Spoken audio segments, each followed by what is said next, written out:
एक बहुत ही अच्छी खबर आई है दोस्तों, स्पेशली कंपनीज के केस में, प्राइवेट लिमिटेड कंपनीज के केस में उनकी जो ड्यू डेट्स थी वो डेट्स अब बढ़ के हो गई है 31 दिसंबर 2020, जो कि 30 सितंबर 2020 को खत्म होने जा रही थी। आइए दोस्तों पूरी बात जानते हैं क्या है। आप देख सकते हैं आपके सामने एक ट्वीट है, the ministry of Nirmala Sitharaman ji के ऑफिस से ये ट्वीट है। The ministry of corporate affairs has extended the duration of several schemes till 31st December 2020 in view of the continued disruption caused due to COVID-19 pandemic in certain part of country and to provide greater ease of doing business।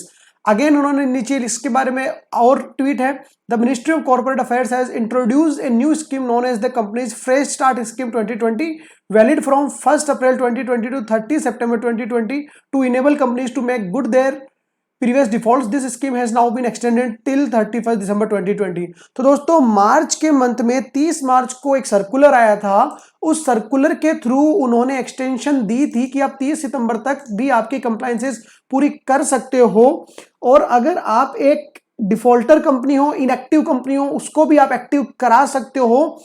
आपको 30 September 2020 तक आपकी बाची हुई जितनी भी compliances है वो पूरी कर देनी है। दोस्तों ये सर्कुलर आया था, सर्कुलर नंबर 12 2020। अब दोस्तों आज 28 सितंबर को नया सर्कुलर इश्यू किया इन्होंने, circular number 30।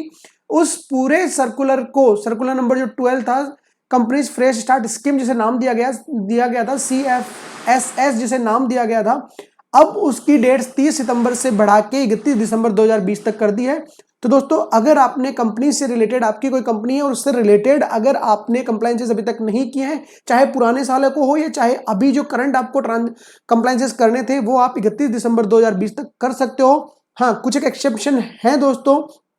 In case of like अगर आप शेयर कैपिटल इंक्रीज करनी थी, आपको एक फॉर्म भरना था SS7, अगर वो आपने नहीं भरा था अभी तक, तो दोस्तों वो आप अभी भर तो सकते हो, बट आपको उसको एडिशनल लेट फीस वगैरह का पेमेंट करना पड़ेगा। इस फ्रेश स्टार्ट स्कीम का फायदा क्या है? इसका पहला जो फायदा है दोस्तों, वो पहला फायदा ये है कि आपको केवल जो नॉर्मल फीस लगती हुई आती है फॉर्म पे वही देनी है, एक्स्ट्रा कोई एडिशनल फीस नहीं देनी है।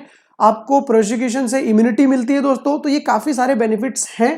तो अगर अभी तक आप डिफॉल्टर थे तो अभी आपके पास वापस से सही करने का मौका आया है, तो अभी जाइए, आपकी जो भी रिटर्न पेंडिंग है आप वो 31 दिसंबर 2020 तक भर सकते हैं। लेकिन दोस्तों आपको एक चीज का और ध्यान रखना है कि जब ये स्कीम क्लोज हो जाएगी 31 दिसंबर 2020 को, उसके 6 महीने के अंदर अंदर आपको एक CFSS companies fresh start scheme का एक और फॉर्म आपको फिल करना होगा। अभी तक वो फॉर्म साइट पे आया नहीं है, उसकी क्या फीस होगी, फीस उसकी 0 होगी, बट अभी तक वो फॉर्म साइट पे डिप्लॉय नहीं हुआ है। तो 31 दिसंबर बाद आपको 6 महीने के अंदर अंदर वो डिटेल, वो फॉर्म आपको फाइल करना होगा। बेसिकली वो एप्लीकेशन होगी कि हाँ हमने कंपनी फ्रेश स्टार्ट स्कीम में अप्लाई किया है, बट उससे पहले आपको जितनी भी आपकी कंप्लायंसेस ड्यू थी, चाहे वो कंप्लायंस आपकी एनुअल रिटर्न जो आप बोलते हो AOC4 उससे रिलेटेड हो, अगर आपकी कोई पेंडिंग थी तो आप 31 दिसंबर तक भर सकते हो। आपकी MGT7 अगर पेंडिंग था, इवेंट बेस्ड जैसे कई फॉर्म्स होते हैं, ADT1 ऑडिटर अपॉइंटमेंट का, MGT14 पास, ऐसे कई फॉर्म्स होते हैं जो आपने अगर अभी तक DIR3, आपके DPT, कई सारे फॉर्म्स जो 30 सितंबर 2020 को फॉल हो रहे थे, जो कंपनी फ्रेश स्कीम में आप ऑप्ट कर रहे हो, वो फॉर्म्स अब आप 31 दिसंबर 2020 तक भर सकते हो विदाउट किसी लेट फीस के, विदाउट एनी प्रोसिक्यूशन दोस्तों। तो आपको इसका फायदा उठाना चाहिए। अब मुझे नहीं लगता कि इसके बाद ये डेट आगे बढ़ने वाली है, तो दोस्तों इसका आप फायदा उठाइए और टाइमली अब आपकी रिटर्न सारी भर दीजिए। डिफॉल्टर आपका जो स्टेटस था अगेन उसको एक्टिव स्टेटस करवाइए। ये थी आज की अपडेट। आई होप आपको ये वीडियो पसंद आया होगा। मिलते हैं किसी नई अपडेट में, नई वीडियो में किसी नई अपडेट के साथ। तब तक के लिए थैंक यू सो मच। जय हिंद, जय भारत।